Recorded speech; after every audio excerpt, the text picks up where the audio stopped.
Hello and welcome to the latest episode of Polygamer. Before we get to this week's episode, I want to give you a heads up on some great projects that debuted just before our most recent episode came out. The first is AlterConf, a series of talks specifically about equality and diversity in gaming.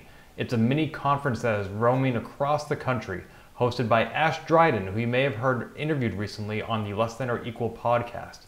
The very first AlterConf is going to be held September 15th, 2014 in Boston, that's where I am, followed a few weeks later at New York City on October 4th, 2014.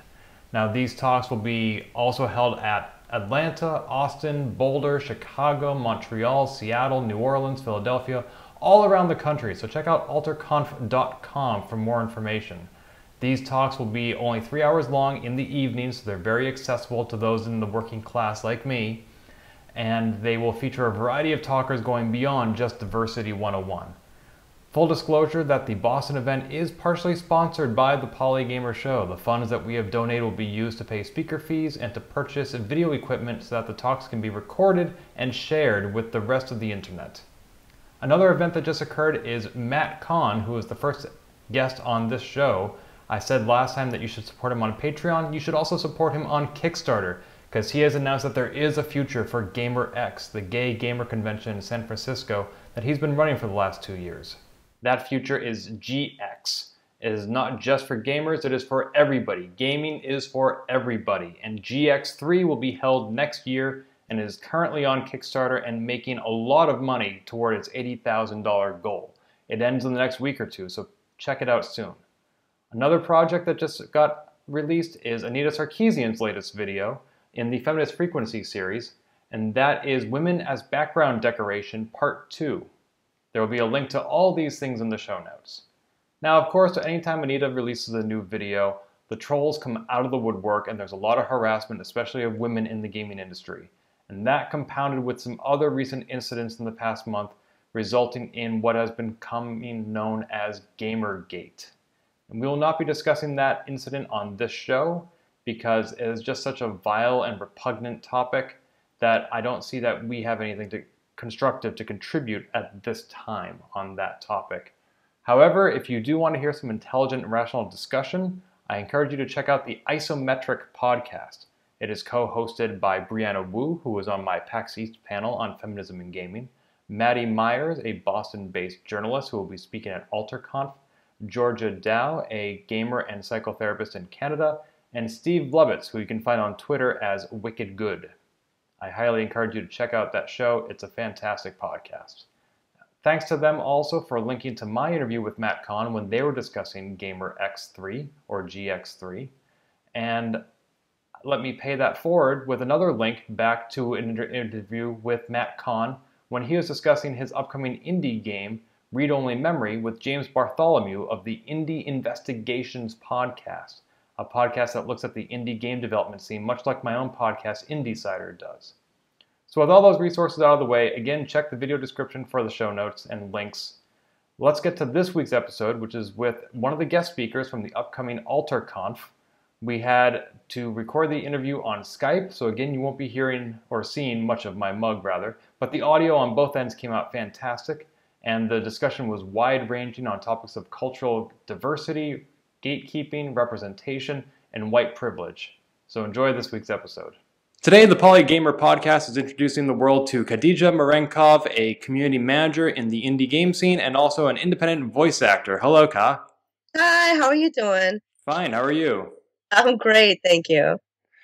So before we get to talking about equality and diversity, I'm sure everybody listening to this show wants to know a bit more about how to break into voice acting. As I imagine many other people, have this fantasy of someday hearing our voices heard in video games, and yet we've never done anything to actually pursue this dream. So how does one get started? It's so interesting. I've heard different stories, but I can tell you mine, and maybe it'll help someone out. I went to an indie game dev meetup, a local one, and I just went to listen to the talk, and then there was an announcement by the brilliant Jonathan Myers of Reacted Studios, and he said that he was, this was way back before Codename Cygnus was started, I think, where he was like, I'm interested in voice actors who can do different accents. I remember that, and I was like, I'm here. And so I went to talk to him, and I just got my name on the list.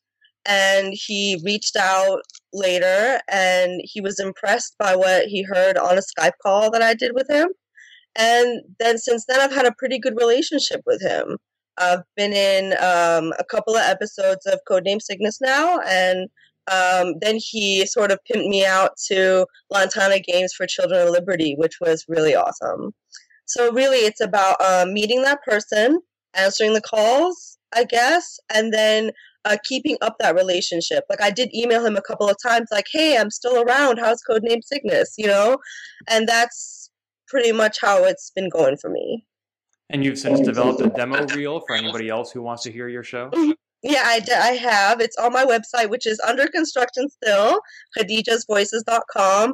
There is a link to my demo reel there, which I have up on SoundCloud. And you can take a listen to some of the different voices I can do. Excellent. Those links will be in the show notes. Great. So in addition to your work with voice acting, you also have a master's degree in intercultural and multicultural and diversity studies. Is that right? But it's actually called Intercultural Relations. It's a degree program at Lesley University. That's correct. Yeah. Go ahead. Oh, it's just to elaborate on what it is. Intercultural relations. When I entered the program, I was interested in how to better be a bridge between different groups of people. I was really interested in creating understanding through either like interfaith or interracial, interethnic work. I wasn't really sure exactly where I was going to go with it, but I knew that it was definitely something that I needed to study. So I imagine you went into that without expecting that you want to also break into the games industry. No, I really did not. I didn't even know that there was an indie game dev scene in the Boston area. I had no idea. I just love games. I always have. And honestly, this is the funny story, is I wanted to make some more friends. So I joined an online dating site. And I honestly, I met somebody who was in the indie game dev scene, and we're really good friends to this day. And I just ended up going to meetups, and I ended up doing an ethnography on the indie game community here, which is, it's really just opened the doors for me. And what exactly is an ethnography? An ethnography is a research study on a group of people, a community. A lot of people think about it as, studying like a tribe from this island or something, but an ethnography can be any group of people. For example, if I decided to study Arab entrepreneurs in the Watertown area, for example, that would be an ethnography. And that study that you did, that's the paper that you sent me, right? Yes, that is. It's on gamecareerguide.com now, which was really cool. One of the developers I interviewed strongly requested that I send it over to Gama Sutra, so they saw it and sent it over to their sister site, which is more academic in nature. So yeah, I ended up writing about some of the issues that I saw while observing and interviewing indies in their natural habitat. So that's actually the context in which we met. We were at a Boston Indies talk last month, and I gave a talk about my other podcast, Indiecider, and you gave a talk about cultural competency in the indie game scene. Can you give a brief summary of that talk? Sure. So what I went forward to talk about was the fact that I felt that there's a lack of understanding about how to portray cultures in video games. I've seen a lot of it happen more in AAA games, but I was beginning to see some kind of shallow involvement with culture in indies, and I wanted to see something a little bit deeper. So I came forth and started to talk about how we could increase cultural competency, which means to better represent cultures that are not your own. And then, some of the things I said were, for example, find someone who's a gatekeeper to that community, to actually think very carefully about why you wanted to include that culture, and really examine yourself and make sure you weren't being based on stereotypes. Now, you just used the word gatekeeper, but historically I've known that word to mean very, pretentious, exclusive individuals who are trying to keep out these so-called fake geeks. How are you using the word? What's so interesting, I love how different, knowledge areas like can meet in different circumstances. For me, a gatekeeper is an ethnographical term. It's a tool that you use when you're trying to research. A gatekeeper is actually, from my vocabulary, somebody who is welcoming you to a community, someone who will show you to the right people and to the right places so that you can get a better idea of how that community works. So it's somebody like, for example, for me, a really great man, Scott McMillan, was one of my primary gatekeepers to the indie community because of his, he's a veteran of the community. He's still very much involved, and he was at the time organizing one of the bigger meetups. So he really helped me talk to the right people. He gave me the email addresses. He gave me access, told me about different groups, stuff like that. So it's basically completely the opposite. It's being welcoming and warm and open. Can you give me some examples of some games that could have used that kind of gatekeeper and didn't? Some games? Or some games, some companies, some situations where they probably didn't consult someone from the culture they were representing. Okay. Well, I gave this in my short talk. I'm gonna say Prince of Persia is one of them, even from the very beginning. I think that I don't know how well. I tried to actually look this up before talking to you and for my own interest. I actually didn't see any involvement of Persian game developers or consultants for Prince of Persia. Even, there's a whole series of games based on, a culture, and a very diverse culture, by the way, and something that's based, in the title of the game, it lists a place, and what we see in them has very little resemblance. Maybe it's sort of a sexified Middle Eastern something or other. But yeah, I think they could have definitely used more insight.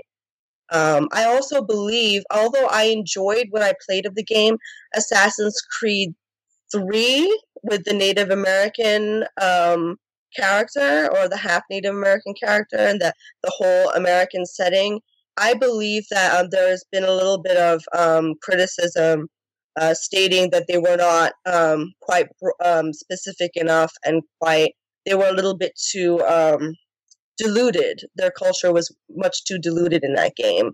So I do know that they did a good job on Assassin's Creed 3, but I've heard that they could have done better.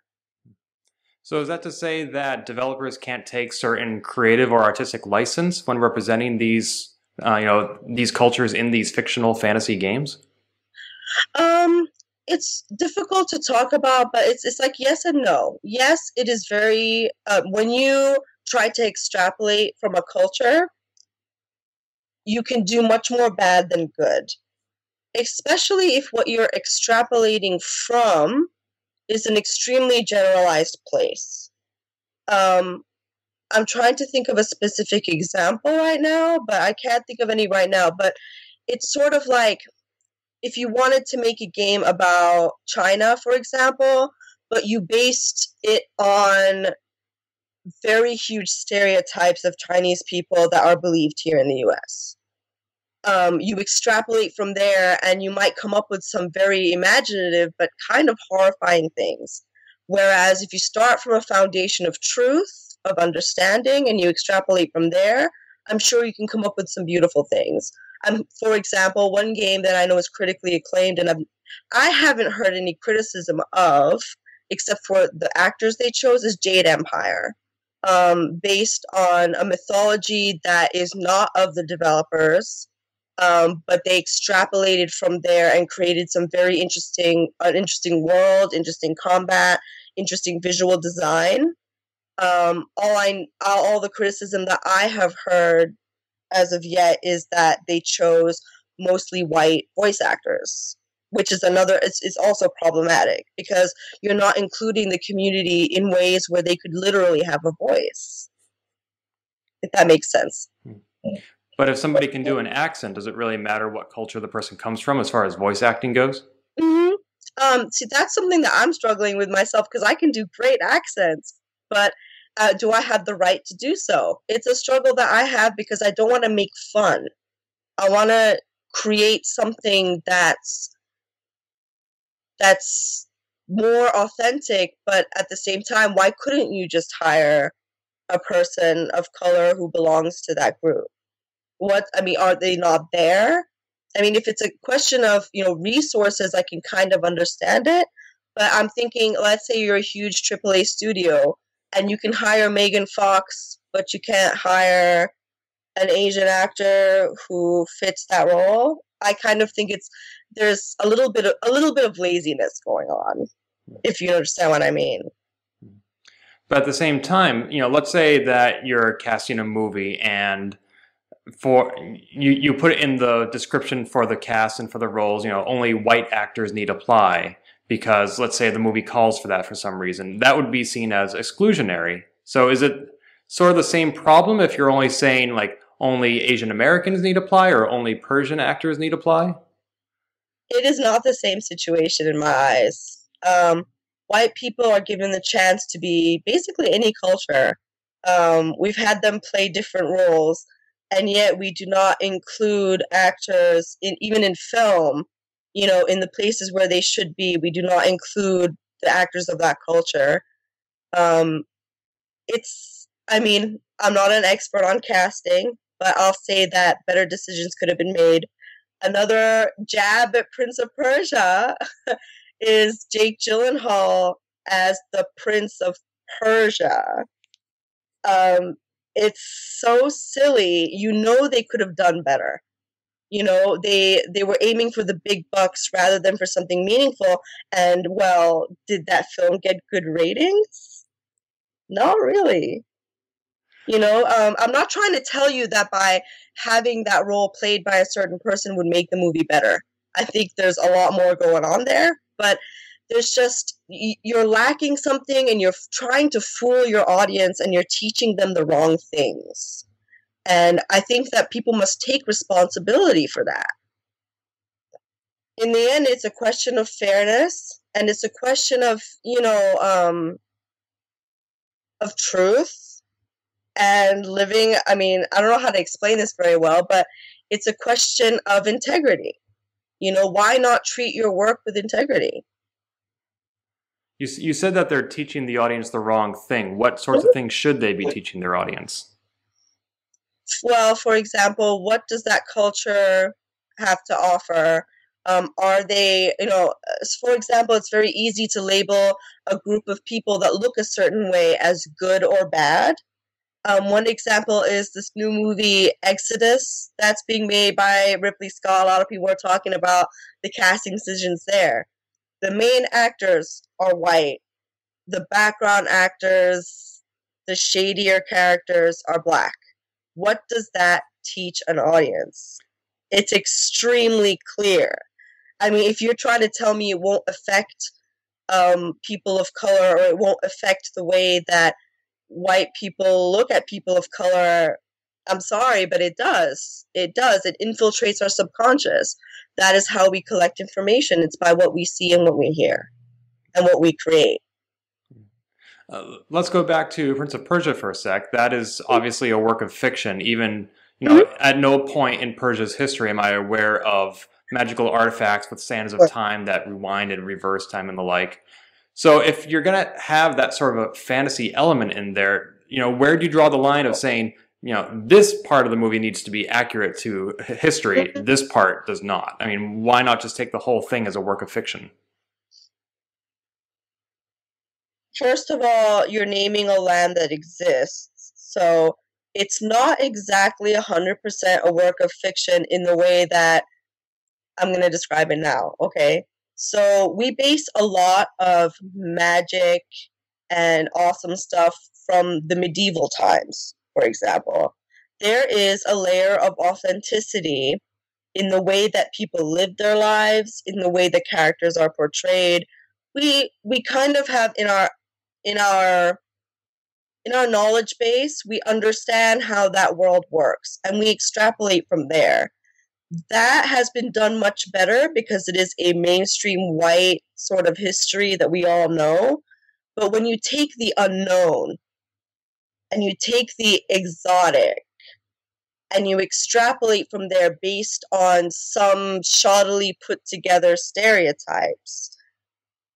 We, instead of seeing it for what it is, as being not well put together, we see it as authentic, just like things that are based on medieval England or medieval Europe. That's bad, because the time and effort and knowledge that we have of medieval England or medieval Europe is not as, is more well known than, for example, Persia in the West. And what they, instead of really creating from Persia, they created something fictional with the name Persia. They are associating a land that exists with something fictional. I feel like if they called it something else, maybe, it would be better. I'm not really sure, because there are some very generalized Middle Eastern stereotypes in the games that I feel can be harmful. But I feel like at least they wouldn't have been pretending it was based on anything that existed here. If that makes sense. Yeah, it does make sense, but I think I've heard some developers, make the argument in the opposite direction, where they excluded women characters from their, historical war game, because they said at that point in history, women were not on the battlefield. And the gamers came back and said, well, if you're trying to be historically accurate, then you shouldn't have the male warriors attacking orcs and goblins anyway. If you're going to be fantasy, go all the way and include a plethora of characters. Right, and there's one thing I have to kind of make very clear, is that yes, there is a definite intersectionality of gender, sexuality, and race. There's definitely, we could talk about those issues in the same way. Culture is a knowledge base, rather. I see culture as a knowledge base that creates an identity, not gender, which you are born with. It's kind of hard in this situation to talk about them exactly the same way, but let me try. If you think about your audience, okay, and you're trying to create a world and you have no Black people in the game, what it says is that you can't be a character in the game. But it's different than creating a whole different world that's a knowledge base based on a culture. I don't know how to explain this very well, so we might have to re-edit this part.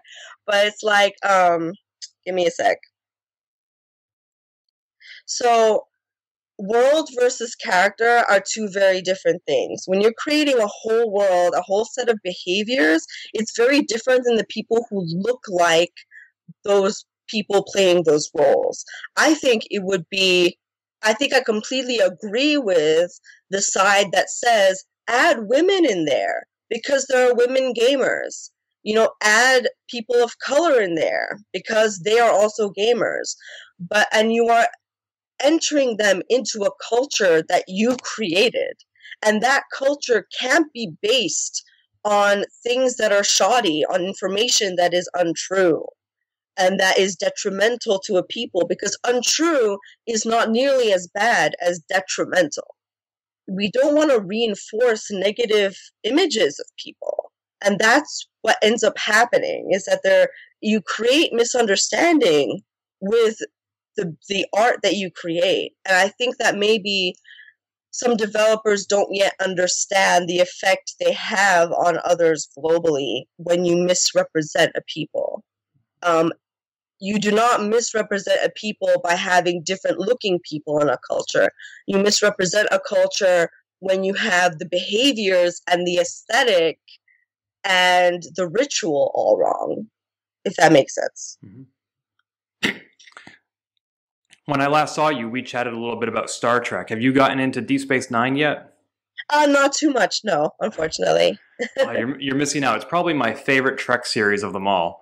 And one of the later episodes has a scene in the holodeck, which specifically it's like a 1950s era casino and lounge in Las Vegas. And at that point, Captain Sisko, who's an African American, I believe originally from Louisiana, is invited to be a part of this holodeck scene, and he refuses because he says that in the 1950s, people of his color were not allowed in casinos, and he refuses to participate in a fantasy and thus deny the years of civil rights that his people had to undergo to get the right to go into that casino. And so it's interesting that, we have games that are set in America's history, like Call of Duty or even LA Noire, where, if they're trying to be historically accurate, then, Captain Sisko would probably say, you need to have an all-white cast in that kind of game, because otherwise you're denying the battle that this country has undergone to achieve equality. That's an extremely good point. I think that, this is the thing, though. I think an even bigger problem is that we are romanticizing eras in which people were treated very badly. And I'm not trying to tell you that those stories don't have any merit, but I feel like, that's such a good point that, he would not want to enter and he would not want to play that game because he not want to disrespect his people, basically, and probably his family. And I feel like that has a lot of merit because a lot of the situations we choose, like LA Noire, things were much rougher for Black people back then than even was depicted in the game. But they were very subtle about that because they probably didn't want to focus on it. LA Noire is a game that I actually really enjoyed, and I didn't deem as offensive, but at the same time, I wonder what it would be like to be Black and play that game. I can't speak for that, but I was just thinking that, it is, when you make a game set in an era that glorified white people above all else, it's important for you to also examine why you want to do that too.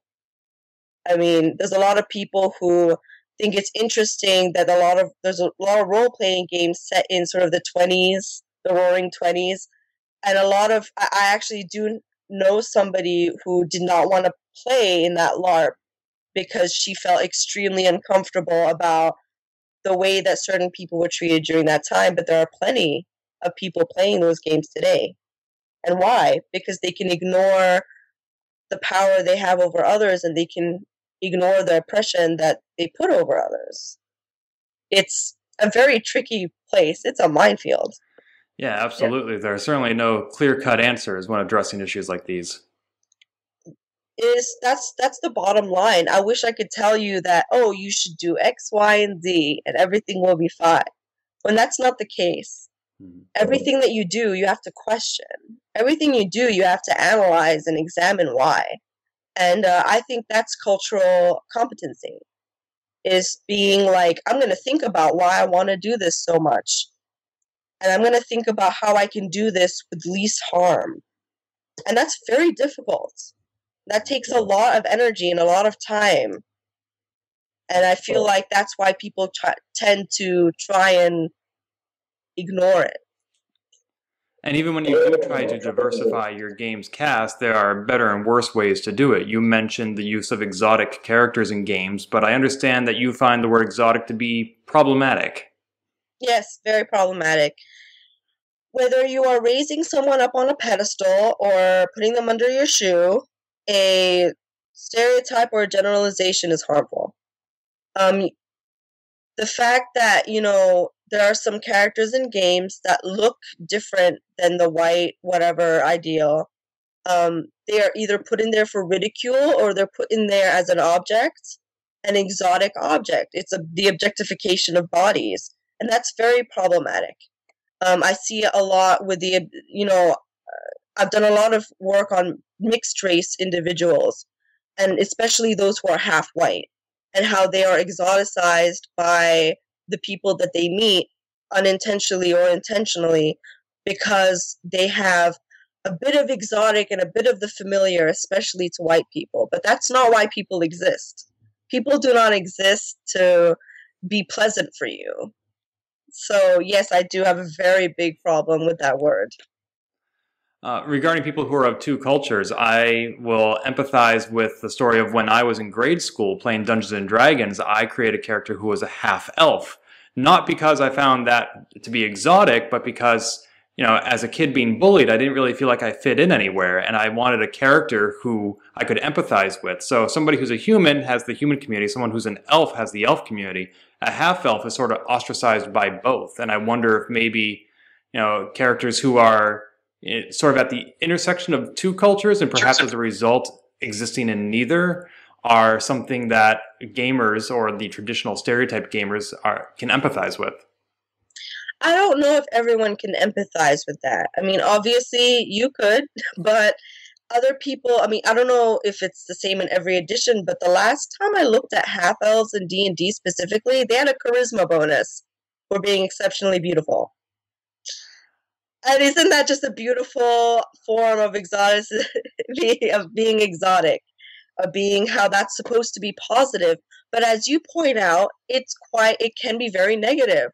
And I feel like there are a lot of people today living in two worlds, whether they are biracial, multicultural, whatever it is. There are people who live, for me, for example, being half white, half brown. Yes, it is kind of like you are a gatekeeper between two sides, and yet you are neither of the two. And I think that it could be expanded to more of a global message, but it really depends on how, open the audience is, and also how good the writer is and how much they can relate to what they're putting forward. Now, if this next question is too far off the gaming path and too much into political, you're free to pass on it. But I'm wondering, has having had President Obama be such a visible role model in our culture for the last 7 or 8 years, has that helped us, get past some of these roadblocks?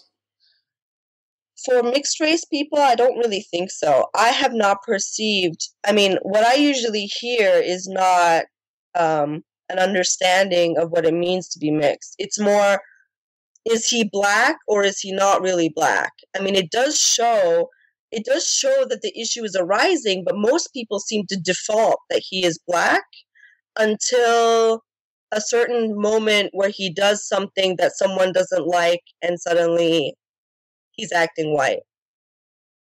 I'm not a super political person, but I don't think that people have really understood what struggles he may have, not to put too much benefit of the doubt on him. Yeah, it is a little bit off the mark for me, but I can say that, quite confidently, over the years that I've spoken about him to others, that has not been a topic that people show much understanding for. I think you're right. I don't really hear that come up more often. It's strange. A place that I hear that sort of discussion occur more often is, again, in Star Trek, talking about Mr. Spock. Is he being true to his Vulcan heritage or his human mother? And is that a strength or is it a weakness? Mm-hmm. And that's a great example of, Star Trek for me has some of the best writing, has some of the cheesiest things, but has some of the most philosophical questions that I feel like aren't really being asked anymore. And that's such a great example of how he has to feel like he's more or less human or Vulcan. It's very interesting. And I think that that's a good way that people have related to this issue. I don't know how much they've applied it to human beings of our current landscape, but I sure hope some of them do. And that's something that I feel is missing from the latest 2 Star Trek movies. I love J.J. Abrams' work. I'm so glad he came along and revitalized that franchise. But the last 2 films are lacking a lot of the philosophy of what came before. I completely agree. I was not a very big fan of the first one. I enjoyed it for the popcorn movie it was. But then I watched The Next Generation through again, and I said, I can't bring myself to watch the second movie. That's literally what happened. Because I realized that, yes, it's not the original series, but there's a depth that, yes, it comes with corniness, but there's a depth to it that is lacking. Star Trek is not action-based. It's not. It's based more on a created world and on excellent dialogue. That's what I believe. Mm-hmm. And it's showing how humanity can advance past all these petty problems we're having in our current century. Right. I definitely think so. All right, so moving on to a slightly different topic, one of the recommended readings you gave me prior to this interview was actually one I'd encountered before, which was Peggy McIntosh's 1989 essay, White Privilege, Unpacking the Invisible Backpack. One of the passages in that essay is, "My schooling gave me no training in seeing myself as an oppressor," Peggy wrote. And so I'm wondering, I being a white, straight, cisgendered male am probably, in the greatest position of privilege that this country affords. Is it necessary for me to see myself as an oppressor? Is it necessary? Not at every moment in your life, but when you're entering a space where, like, for example, the Boston Indies meetup that we were both at where we met, you walk in and there's very few women and very few people of color. Unfortunately, you can oppress indirectly, unconsciously, and directly. Indirectly sort of means that you have these behaviors that you do, whether or not you know it, that make you an oppressor. Acting entitled in line at McDonald's, for example. You don't mean to be an oppressor, but you want to get what you want, and you know you can get what you want. And that's the kind of behavior that you see at a place which is white, male dominated. You may not think, oh, I'm going to oppress everyone who's not like me, but you do it. And so sometimes, yes, you have to think, am I making everyone uncomfortable? Am I acting very entitled? Am I using my privilege right now to get ahead of everyone else? You can do it on purpose and you can do it by accident. So yes, it is, you will oppress without meaning to. Having said that, everybody has a capacity to oppress. A man who is not white could still be directly or indirectly oppressive towards a woman who's of his same race or a different race. By being in the room and acting like the major domo without meaning it, he is being oppressive. He is stopping the other person from getting ahead in line or being in the same place. That's literally what oppression is about. It's not necessarily this evil deed that you commit on purpose to everybody. So that's why McIntosh is saying that, I never had to think of myself like that. I never had to put myself in a context. And that's privilege. That is exactly what it is. Because I'm glad you used the word evil, because when I think of oppressors, I think of tyrants who are always fearful of uprisings. And if I were to see myself as an oppressor, one way to resolve that is to not oppress. But the other thing is that it keeps me in mind of potential retaliation. When I see people who I might be oppressing, I think to myself, these people probably hate me because I'm an oppressor. And that is not the way to start a cross-cultural communication. Absolutely not. But at the same time, there's a sort of a fear that comes with acceptance, and it's difficult, but you need to work on dissolving the fear that comes with the knowledge that you may be oppressing someone else. When you realize, oh, what I say and what I do affects everybody else, it's more like that's when you start to build the bridge. It may seem very scary, like, oh, but they don't even want to be here. They don't want to be there for me. They're not there for you, but there's someone you can reach out to as long as you realize that you have a leg up over them. And I know it's not nice to think that they hate you or they're upset at your presence, but you can show through your behavior and through listening that you are not there to oppress. There's fear on both sides, and it's legitimate. I like that idea, that they're as afraid of me as I am of them. Well, I don't know. Is it necessarily the same? I don't know. Because the truth is that you can be worried about your appearance, but they can be worried about their life. Also remember that. Right. And I think that's probably one of the bullet points in Macintosh's essay is, Mhm. I can go to the movies at night and not be afraid of this or that, you know? Right, right. And that's the thing. Like, it's nice to think that your fear is shared and that you can bond on that. But the truth is that their fear may be greater because they have a lot more to lose than you do because you have privilege to fall back on. Mm-hmm. Let's see. In Macintosh's essay, here's another passage she wrote. Mm-hmm. Whites are taught to think of their lives as a morally neutral, normative, and average, also ideal, so that when we work to benefit others, this is seen as work which will allow them to be more like us.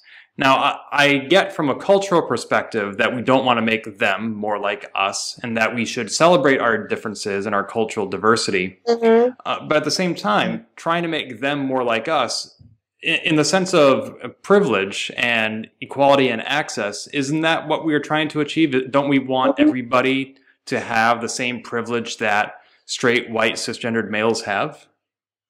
Yes, but let me be real with you. Please. In order for equality and equity of peoples to exist, you can't just lift everyone up. It's like saying, I have this big comfy sofa, let's all sit on it. Y'all won't fit. There will be a lot of struggle. There are a lot of issues with saying that you can just bring people up. Unfortunately, you're going to have to be brought down a little bit too to make the playing field more equal. So I think that what McIntosh is trying to say is we can't homogenize culture, but we can't also expect to keep everything that we've always had. You might have to be for example, the act of saying I have privilege, I'd better be careful, brings you down a little bit. And that's the kind of action that needs to be taken so that the others can come up. You have to make room. You have to show that some of the privilege that you have, yes, it's not your fault that you're born with it, but that you're willing to let go of it a little bit. I think that's what she's trying to say. And I kind of agree with that because it's not really realistic to say that we can all be kings of the mountain. Well, that's very interesting because some of the negative reactions I received to the PAX East panel I moderated on sexuality and feminism was that some men find the idea of equality for women in the gaming industry threatening because they think it means less of the pie for them. And my counter argument to that has always been equality is not a zero-sum game. Something that's good for somebody else doesn't necessarily mean it's bad for you. But it kind of sounds like you're saying it is, that equality for others means less for the people who already have it. I mean, I'm trying to think of something a bit more concrete, like, for example, the way racial profiling by the police. You might have to be arrested just as much as a black guy. Will you be able to take that? You kind of have to. Does that make sense? Like, there are some things that you get, that you just receive, and you're not going to receive that in the same way anymore if there is equality. So what you're saying is that men won't have shitty games to play just because women are included. I completely agree with that.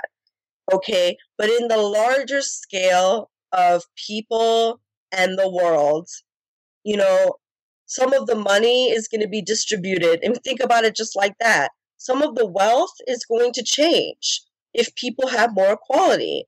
Does it mean a worse life for white people? I don't think so.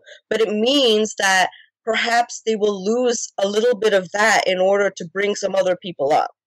So, I don't know. I don't see it quite as horribly, perhaps, as someone with that amount of privilege does. Right, because somebody who is in that position of privilege has more to lose, perhaps. Perhaps, yes. But to other people who do not hold that privilege, well, it's our time. And I'm sorry if that sounds really harsh, but Well, you do make it sound like an uprising. That I am a I tyrant. know, right? I just realized how I sounded, and I don't mean to seem like oh, we're gonna take what's ours, but the truth is that we don't necessarily, not we, sorry, but people, minorities do not have all that we deserve, even in terms of civil rights, not yet. So we're like, I don't know how to explain it very well, but it's very different. It's very difficult to meet those perspectives.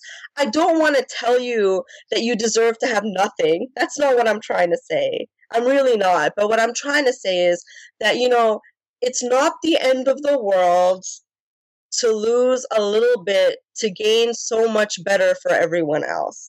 Then again, I do come from a very collectivist background.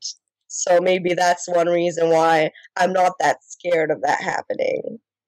So, how do you make this proposal palatable to those who are in a position of privilege? How do you advocate for diversity among those who may not Mm-hmm. see a need for it and may actually find it as threatening? How do you respond to those who feel threatened? First of all, the best work I've ever done is one-on-one. I'm not one, I don't usually speak in front of a lot of groups. I've only started doing that now. But the best I've ever done is given people a space to vent their fear and frustration to me. As someone who is of both worlds, white and not, I hold privilege and I don't have privilege. So I have a different type of ear. I listen to them. I literally just listen to the fears that they have. I have to. They deserve that. And they deserve more. They deserve to hear that what they're going to give up isn't going to look that bad, is in the end going to create stronger relationships between people, is in the end going to create a better future for other people. It's very difficult because I know that there's a self-centered kind of, everyone cares about themselves. Some people care about themselves above others. Some people don't. What I've had to do when people say to me, no, I don't think that's right, I don't think that's fair, honestly, is to give them the time and the space and the discussion that they need. Not everyone is willing to do that. I will definitely try. I'll definitely try to say, but look at how it affects me. At least if they can understand how it affects me, how this world affects me personally, there's a power in that. People see, well, there are people out there who I could love and have a great relationship with who can't do that with me because of the privilege that I hold. And when you start seeing there's other benefits, that other things that you will gain that will in the end sort of replace those powers that you have. It's very hard to explain, but I hope that you understand at least. I'm not heartless. I do want the people that I talk to feel safe and secure by the time they leave. And they usually do. Some people will never accept that what they have is detrimental to others. That's the main point, is that when you realize that your privilege hurts others and you don't want to do that, then you already have a motivation to make a better world, a more diverse one.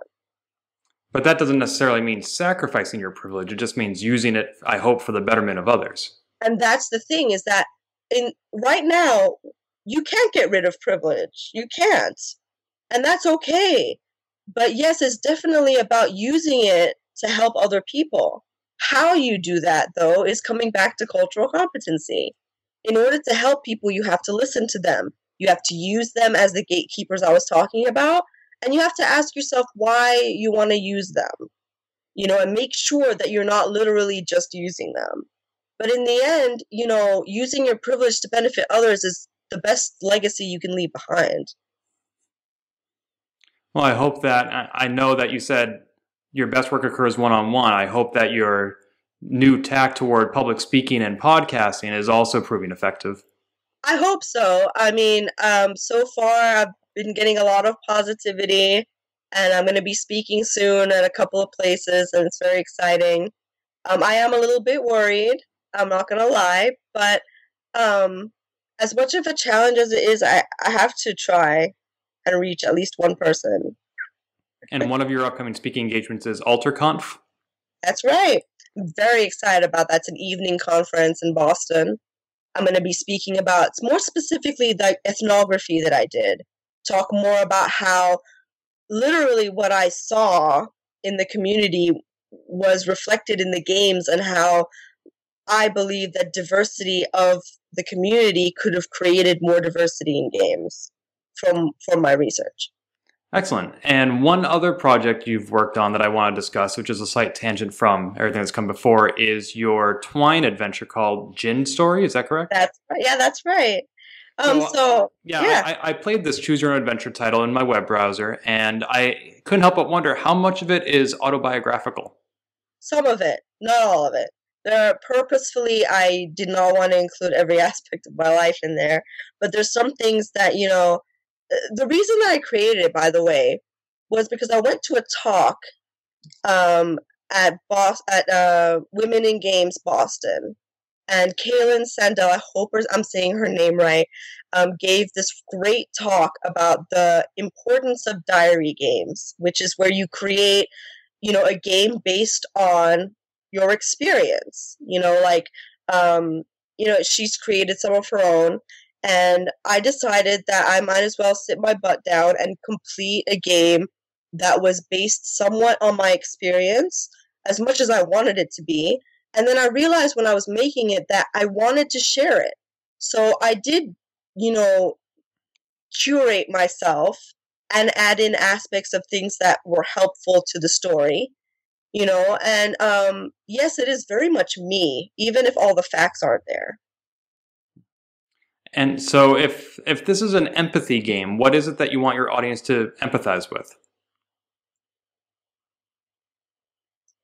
There's a couple of things. First of all, empathize with somebody who isn't monoracial, someone who is mixed. That was very important to me. I also wanted people to relate to Muslims. I'm Muslim. I was brought up Muslim. And I just added Islamic themes without over-explaining. I wanted that to be something that was visible. I wanted someone to say, there is a Muslim game out there. And then thirdly, the most important thing is, you have an effect on others. The consequences of you manipulating others is great. And I think that was the most important thing I wanted people to understand. So in this game, I play as a djinn who is able to influence the life of a child from birth through, in my experience, the mid-20s. And you can choose to be good, evil, or neutral in your influences. I tried to make good or empowering choices whenever I could. And in the end, no matter what choice I made, the main character died. Yep. Is that always the case? Sort of. The only times when the character does not die is when you don't do anything. And what sort of moral are you trying to teach there? The manipulation of others can go completely the wrong way. And that you may think you know an individual enough to influence them positively, but maybe you don't. So manipulation is not a good thing, but influence is inevitable. It's true. And you may think that, you know, your influence may not have power, but it does.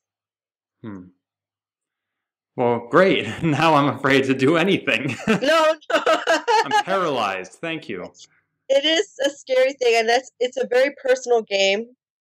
And that's the thing. I made it because of events in my own life. I don't expect everyone to feel the same way as me. As long as they can understand where you're coming from. Right. It's more about that. And obviously, things are exaggerated in game that are not going to occur in real life, obviously. Mm-hmm.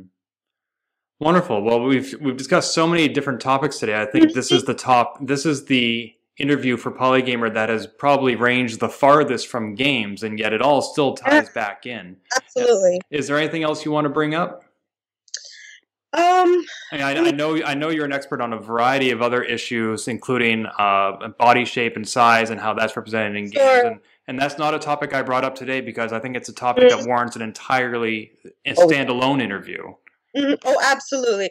And I think that there are people who are also very qualified, much more than me. I'm an activist in that world, but there are people who are much more knowledgeable than me about body size as well. That's another side to this. But I think one thing I want to say is I'd like to leave a little bit of advice for people. I'm not the supreme leader of all things diversity. I'm really not. So one thing that I really want everyone to do is to try and look up people of color's perspectives on any topic that, that they find interesting, be it, race, relations, or sexism or whatever, and just read some writing by a person of color. I think that a lot of us take for granted how little we read. So I think that's one thing I'm going to say for game developers out there. Look for game developers of color. Look for them on Twitter, look for them on Tumblr, look for them through a Google search, and really, really read into what they're saying. Really take the time. I think that you could learn a lot from that. I know I have. Are there any particular resources you recommend, whether it's a Twitter user or a book or a website? I think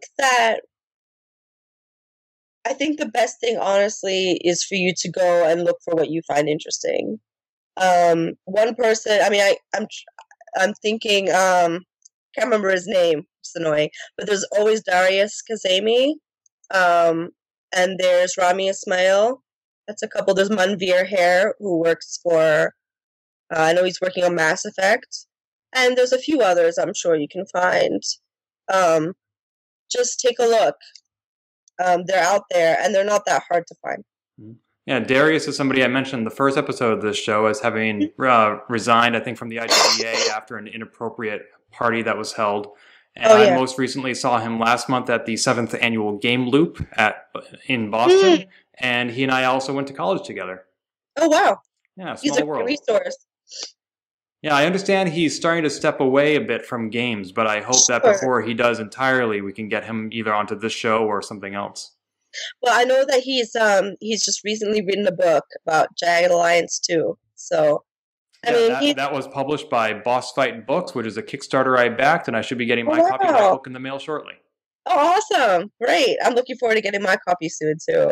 There's just some interesting work out there. Everybody should do more reading. That's another thing. Everyone should read. Yeah, Zach Wienersmith, who does Saturday Morning Breakfast Cereal, one of my favorite webcomics, he reads like a book a day because he says he needs to get that much input in order to have ideas for his output. And Saturday Morning Breakfast Cereal is also one of my favorites too. So immensely entertaining about topics that maybe I wouldn't read about every single day, but it's just, I still relate to them so well. So good job on him. He's so great. Speaking of resources, remind us where we can find you, either your website or your Twitter. My Twitter is KhaKhov, Khakov, and my website, which is still under construction, is khadejasvoices.com. Excellent. Well, thank you so much for spending the last hour chatting with us. We really appreciate it. No problem. Please feel free to contact me. I appreciate it. Will do.